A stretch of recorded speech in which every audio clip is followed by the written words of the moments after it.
G'day YouTube, welcome to another video. My name is Matt and that is Jaden. Yay. And today installing a boost controller. Yay! So this is the boost controller here. We've got a Turbo Smart Okay. Oh. and we have a bracket for it. I think it's the right one. I bought What's this ages ago. What's this? That's a boost controller. Boost gauge, The boost gauge. controller. It tells you the turbo boost. Are you making a Yeah. video? So I think what I'm going to do today. 1 million subscribers. We'll, Do you know the YouTube play buttons? yeah, I do actually. Do you just want a YouTube play Okay, now, button? yeah. So what we're going to do But what are we're you gonna do trying to get one? is we're Oh, going to there's stick an this in here, I think. Hold on to the Evan. And What's the Evan? oh, we'll find out, mate. We'll find out. Let me just take this cover off. So I'm gonna have to bust this open, I'm afraid. And I don't know how usable this is going to be afterwards, but at least there's going to be vent air coming out. So let me to get this out. It's just like there's nothing holding it in at all, it just clips, and it just came out with a bit of a pop using the interior tool. And I don't really know how this is going to come out, but let's see how we go. I'm going to try and leave this blocker thingamabob on the whole socket. I'm not really sure where the wire goes, but let's stick a coat hanger in there and see if I can get hose through the vent. So let's give that a crack. Alright, that's the inside of the vent. Unfortunately I had to take it out and it looks like it's destroyed the inside, but that's okay because we're not using it anymore.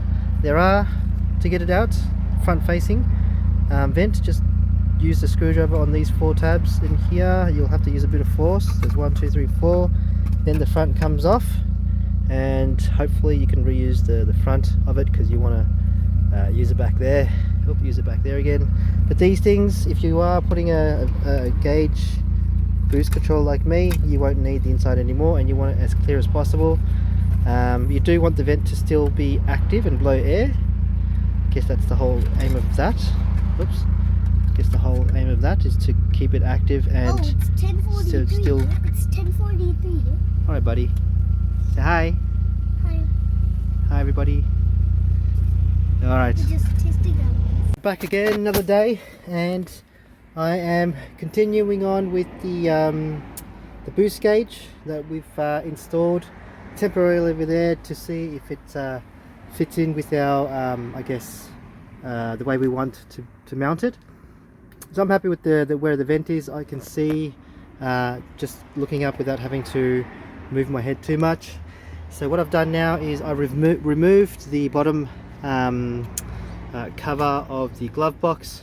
I've actually taken Mr. coat hanger here I've been using for many years, and I've just shoved it into a harness wrapped wire in here in the corner. So I've just kept shoving it in. I've failed a couple of times because it's just sort of bent back on itself, and eventually when it's gone in you can hear a little bit of a pop where it's gone through past a grommet, and it ended up in this little corner here where I can't really see, but that's where it comes out of. Now I've tried my best not to remove anything because I don't feel like removing the intake or the battery to do any of this. So the whole idea is to tap in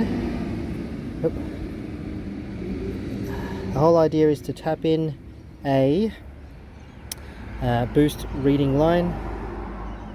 Okay, this is the mechanical way. This is the old school way where you get the pressure from the manifold. So I'm taping the gauge in, and hopefully if I pull it in slowly, and I might fail this.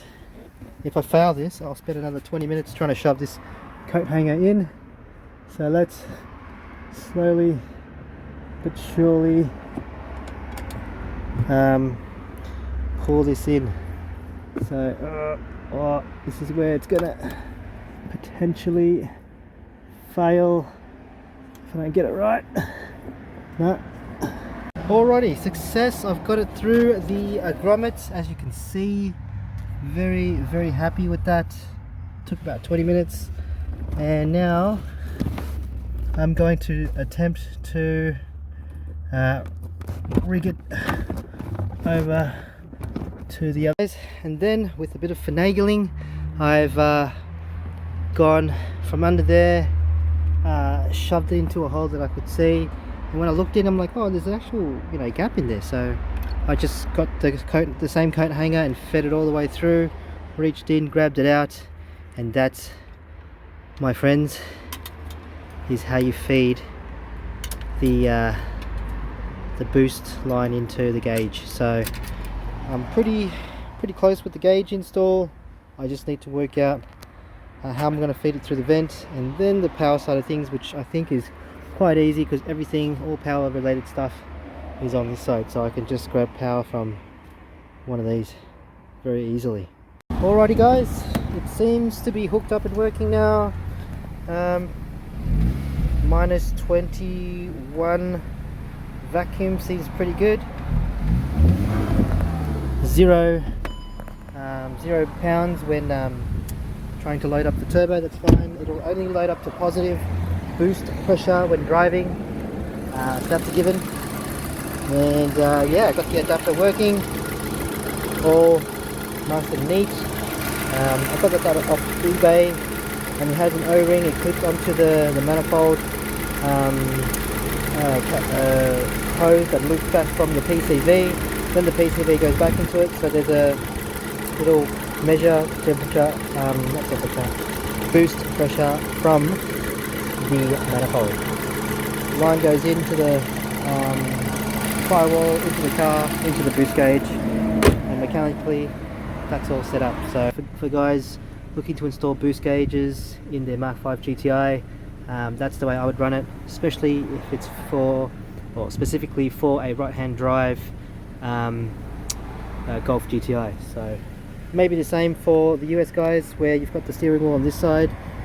You'd have to feed the boost reading from the right hand side and then route it back to the steering wheel. So I think everything's all reversed for you guys. But other than that, that's pretty much it. I'll take it for a drive later on to see how it all goes, and it should be okay, since I've done a couple of these, a few of these already, and they all work pretty much the same. This is a mechanical one, not an actual boost reader, where it has a sensor, and then the sensor sends it to the gauge. This is direct manifold pressure into the gauge, and the gauge measures it based on pressure. So that's looking good. You turn it off and the pressure should return back to close to zero or thereabouts. I'll take the film off, and that's how it's supposed to run. There you go, and the vacuum is sucking all of the pressure, and it's measuring it from the boost gauge. So that looks pretty good, nice and OEM. Has the gauges, or has the vents that still works. You can still turn it off, you can still block it, open it up. It won't obviously be directional, but it will still blow air so that you're not uncomfortable. So alright guys, I'm here again with another video. Well, I'm continuing on. What I've done is I'm going to get power from the power from the light switch, and I know that brown is ground, so I've grounded that to the black wire, and I've just followed the wire to one of the holes. I've just literally stuck the red wire in, turned on the light, put the ignition on, ignition off, the light goes off. That's perfect for my needs.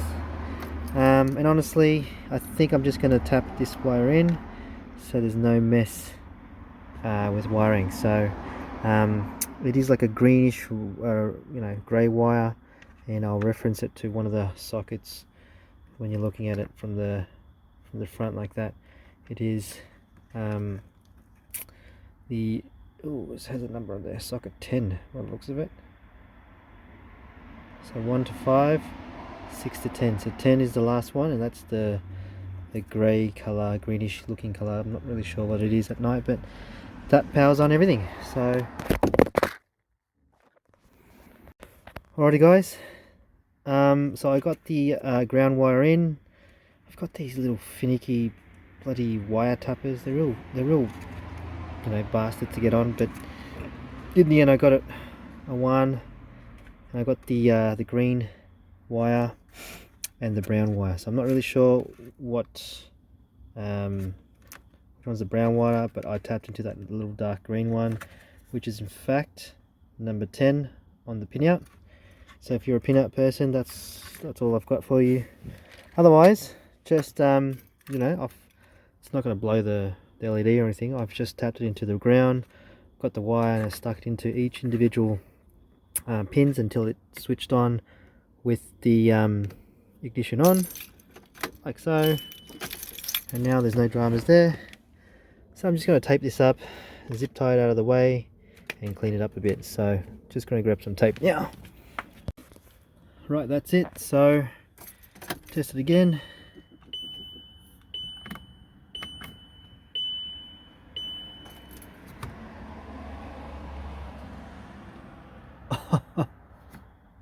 Alright, okay.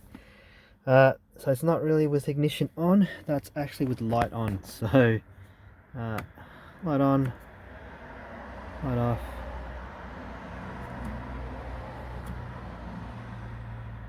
So that's pretty much with the light on.